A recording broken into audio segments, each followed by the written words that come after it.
당태종이 고구려에 쳐들어와 안시성에서 개작살 난 이후 그가 죽을 때의 유언으로 고구려는 절대 건드리지 말라고 했었죠. 하지만 그의 아들인 당고종은 고구려를 또다시 쳐들어갑니다.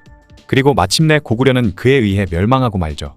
당고종은 고구려를 멸망시키기 이전에 백제까지 멸망시켰던 황제로 한국에서는 잘 알려져 있는 인물인데요. 오늘은 이 당나라 고종에 대한 이야기입니다. 당고종의 이름은 이치로 628년 문덕황후 장손씨의 삼남이자 당태종의 군함으로 태어났죠.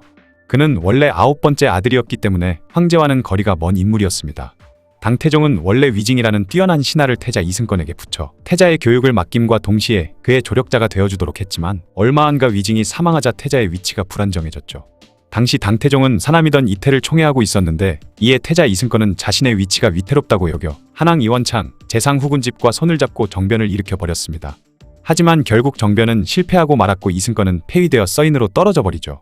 그리고 태종은 이태를 황태자로 삼으려 했지만 외척이자 대신이던 장손무기가 반대했는데 이후 이태가 새로운 경쟁자이던 진왕 이치를 협박하는 일이 벌어져 이태 역시 황태자가 되지 못했던 것입니다. 그러자 당태종은 비록 서자이긴 해도 능력만큼은 가장 뛰어났던 오왕 이각을 태자로 삼으려고 했지만 자신과 친한 조카이던 이치를 태자로 삼고 싶어 했던 장손무기는 이각이 태자가 되는 것을 극렬히 반대했고 결국 군함이던 이치가 황태자에 오르게 되었던 것이죠. 하지만 당태종은 이치를 태자로 삼긴 했지만 이치는 성격이 소심한 탓에 제대로 된 정치를 해나가지 못할 것이라고 여겼고 그가 너무 염려가 된 나머지 장손무기를 비롯한 방현령과 이적, 소우 등 많은 유력한 중신들을 이치에게 붙여주었습니다. 그리고 항상 데리고 다니면서 국정에 관해 의견을 말하도록 했고 빡세게 교육을 시켜 황제의 자질을 갖출 수 있도록 해주었죠. 649년 7월 당태종이 세상을 떠나자 21살의 어린 나이로 당나라 고종으로 즉위하게 됩니다. 그러나 당태종의 우려와는 다르게 당고종은 황제가 된 이후 그나마 유능하게 당나라를 꾸려나가는데요. 소심하던 사람은 온데간데 없이 사라지고 대외적으로 엄청난 전쟁을 일으켜버립니다. 그중 하나가 바로 백제였죠. 당고종은 백제를 굉장히 못마땅하게 바라보고 있는 상황이었는데 당나라에 조공을 바치던 신라를 계속 공격했기 때문에 신라를 공격하지 말라는 사신을 보내도 백제가 눈 하나 깜빡하지 않았고 심지어 간섭하지 말라는 답장까지 해버렸기 때문이었습니다. 그리고 고구려와 손을 잡은 백제가 신라를 공격해 당항성을 함락시켜 조공길까지 막아버리기까지 했던 것이죠. 그러던 654년 신라의 김춘추가 태종 무열왕으로 신라 왕위에 오르자 백제와 고구려는 신라를 공격해 33개의 성이 함락당하는 등 신라는 엄청난 위기에 빠져버린 것입니다. 이때 김춘추는 당나라에 원군을 요청했지만 당고종은 원군은 보내주지 않고 백제를 공격할 타이밍만 보고 있었죠. 그러다 백제의 의자왕이 신라와의 전쟁에서 승리한 뒤 방비도 소홀히 하며 나태한 모습을 보이자 이 타이밍을 노리고 있던 당고종은 660년 소정방에게 13만의 군사를 주고 백제를 공격하라 명했습니다. 심지어 이때 고구려와의 국경지대에도 많은 수의 병사들을 배치시켜 고구려가 백제를 돕지 못하게 하기까지 했죠. 그 소식을 들은 신라에서도 김유신에게 5만의 병력을 주어 백제를 공격하게 했고 그렇게 나당연합군이 결성되었던 것입니다.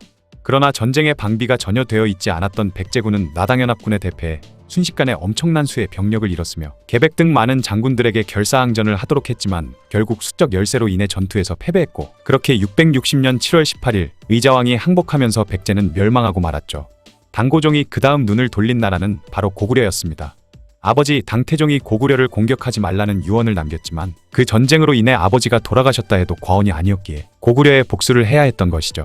그래서 백제가 멸망하기 전 당고종은 여러 차례 고구려를 공격했지만 아무런 성과를 얻지도 못하고 퇴각하는 수밖에 없었는데 백제가 멸망하고 나니 고구려는 당나라와 신라 사이에 끼어버리면서 고립상태가 된 것이죠.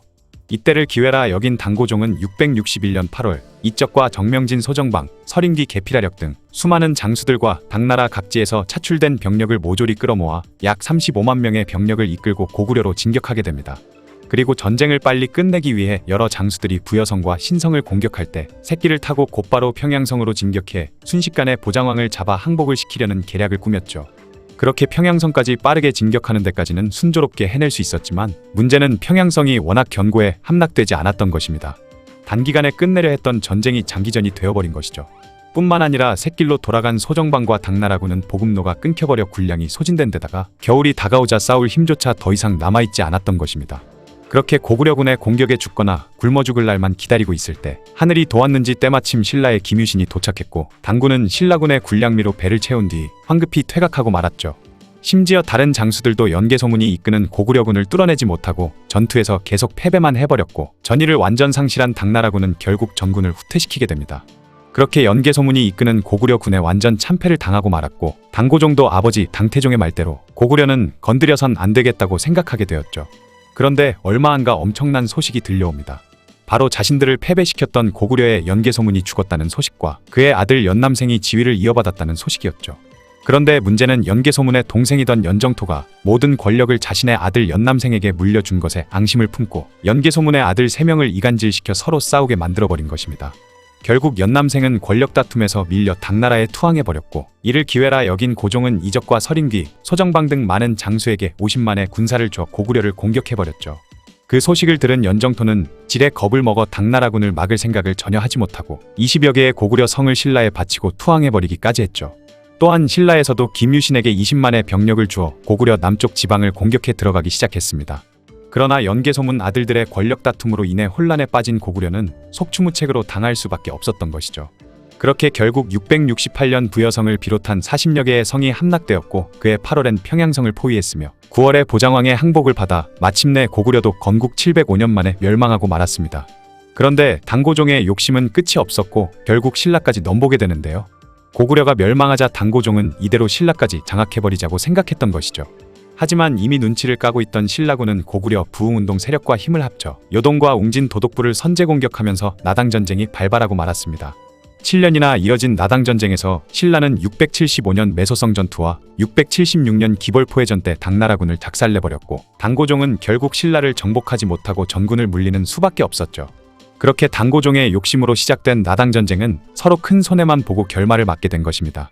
당고종은 한반도 외에 토번을 공격하기도 했는데, 하필이면 이때 토번에는 최강의 무장이던 가르칠링이 실권을 잡고 있던 상황이었기 때문에 꽤나 능력 있는 장수였던 서린귀가 이끄는 당나라군은 670년 대비천 전투에서 토번군에 포위되어 쓰디쓴 완패를 당하게 됩니다. 이때 서린귀는 관직을 빼앗기고 서인으로 전락하지만 나당전쟁이 발발하면서 복귀할 수 있었죠.